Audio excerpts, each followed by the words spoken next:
श्री गणेशाय नमः। उमा महेश्वराय नमः। माँ कुलदेवी नमः। माता पिता चरण कमलभ्यो नमः।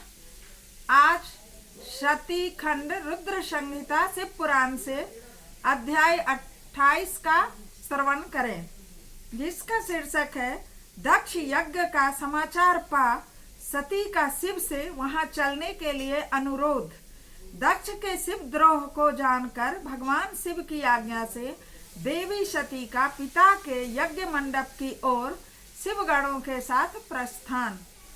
ब्रह्मा जी कहते हैं, नारद, जब देवर्षि गण बड़े उत्साह और हर्ष के साथ दक्ष के यज्ञ में जा रहे थे, उस समय दक्ष कन्या देवी सती गंधमादन पर्वत पर चंदोवे से युक्त धारागृह में सखियों से घिरी हुई भांति भांति की उत्तम क्रियाएं कर रही थी।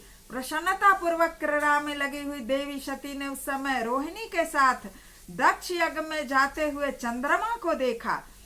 देखकर वे अपनी हितकारिणी प्राण प्यारी श्रेष्ठ सखी विजया से बोली, मेरी सखियों में श्रेष्ठ प्राण प्रिय विजय, जल्दी जाकर पूछ तो आ, ये चंद्रदेव रोहिणी के साथ कहाँ जा रहे हैं। सती के इस प्रकार आज्ञा देने पर विजया तुरंत उसके पास गई। उसने यथोचित शिष्टाचार के साथ पूछा, चंद्रदेव आप कहाँ जा रहे हैं। विजया का यह प्रश्न सुनकर चंद्रदेव ने अपनी यात्रा का उद्देश्य आदर पूर्वक बताया। दक्ष के यहाँ होने वाले यज्ञोत्सव आदि का सारा वृतांत कहा। वह सब सुनकर विजया बड़ी उतावली के साथ देवी के पास आई और चंद्रमा ने जो कुछ कहा था वह सब उसने कह सुनाया। उससे सुनकर कालिका सती देवी को बड़ा विस्मय हुआ। अपने यहाँ सूचना न मिलने का क्या कारण है, यह बहुत सोचने विचारने पर भी उनकी समझ में नहीं आया। तब उन्होंने पार्षदों से घिरे अपने स्वामी भगवान शिव के पास आकर भगवान शंकर से पूछी। सती बोली, प्रभु, मैंने सुना है कि मेरे पिताजी के यहाँ कोई बड़ा यज्ञ हो रहा है, उसमें बड़ा उत्सव होगा, सभी देवर्षि एकत्र हो रहे हैं। देव देवेश्वर, पिताजी के उस महान यज्ञ में चलने की रुचि आपको क्यों नहीं हो रही है। इस विषय में जो बात हो बताइए। महादेव, सुहृदों का यह धर्म है कि वे सुहृदों के साथ मिले जुले। यह मिलन उनके महान प्रेम को बढ़ाने वाला होता है। अतः प्रभु, मेरे स्वामी, आप मेरी प्रार्थना मानकर सर्वथा प्रयत्न करके मेरे साथ पिताजी की यज्ञशाला में आज ही चलिए। सती की यह बात सुनकर भगवान महेश्वर देव, जिनका हृदय दक्ष के बागवाणों से घायल हो चुका था, मधुर वाणी में बोले, देवी, तुम्हारे पिता दक्ष मेरे विशेष द्रोही हो गए हैं। जो प्रमुख देवता और ऋषि अभिमानी, मूढ़ और ज्ञान शून्य हैं, वे ही सब तुम्हारे पिता के यज्ञ में गए हैं। जो लोग बिना बुलाए दूसरे के घर जाते हैं, वे वहां अनादर पाते हैं, जो मृत्यु से भी बढ़कर कष्टदायक होता है।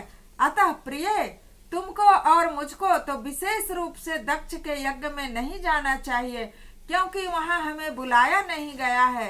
मैंने यह सच्ची बात कही है। महात्मा महेश्वर के ऐसा कहने पर सती रोष पूर्वक बोली, शंभु, आप सबके ईश्वर हैं। जिनके जाने से यज्ञ सफल होता है, उन्हीं आपको मेरे दुष्ट पिता ने इस समय आमंत्रित नहीं किया। देखिए, एक पत्नी का क्या कर्तव्य होता है शादी के बाद, वो सीखना चाहिए शिव पुराण से। पिता जिन्होंने जन्म दिया, पालन पोषण किया, सब कुछ किए, लेकिन उनका वो पूजनीय हमेशा।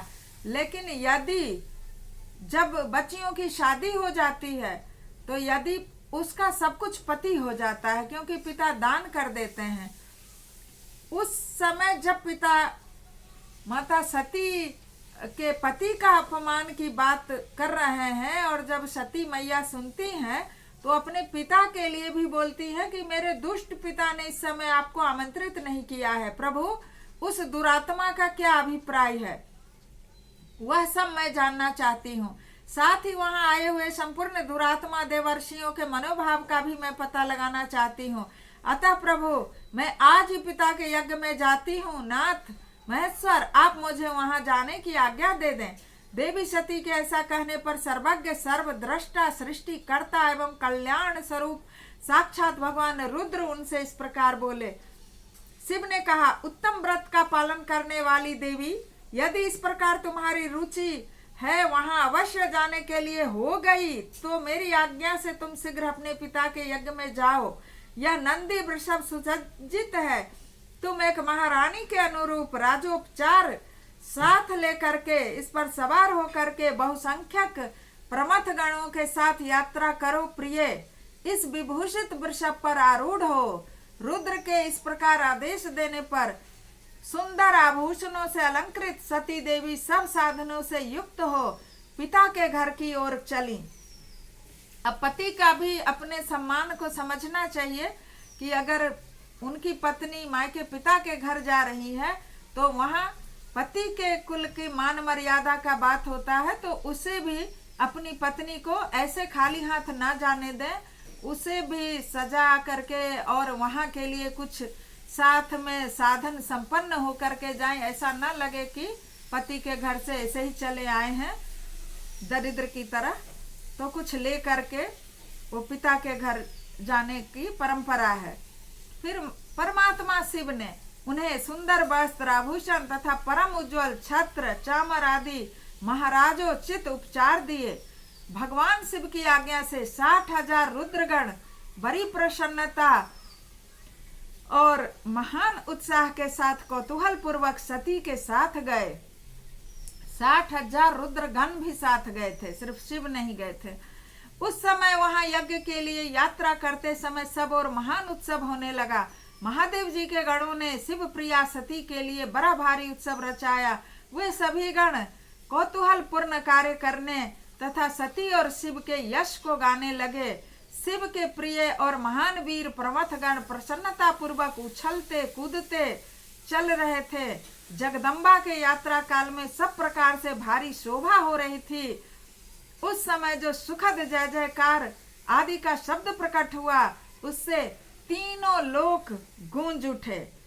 अध्याय 27 में ये अध्याय 28 का आज वर्णन किए हैं, तो अध्याय 28 में इतना ही वर्णन है कि पूरा संपूर्ण तीनों लोक गूंज रहे हैं और मैया सती गाजे बाजे और रुद्रगणों के साथ अपने मायके जा रही हैं सज धज कर।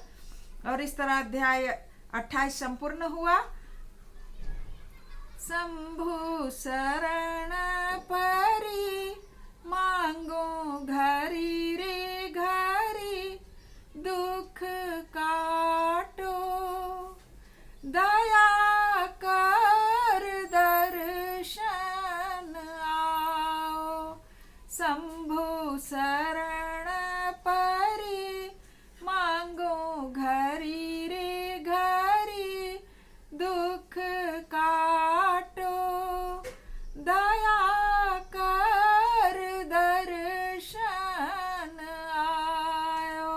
बोलिए भगवान शंकर की जय, मैया सती की जय, सभी रुद्रगणों की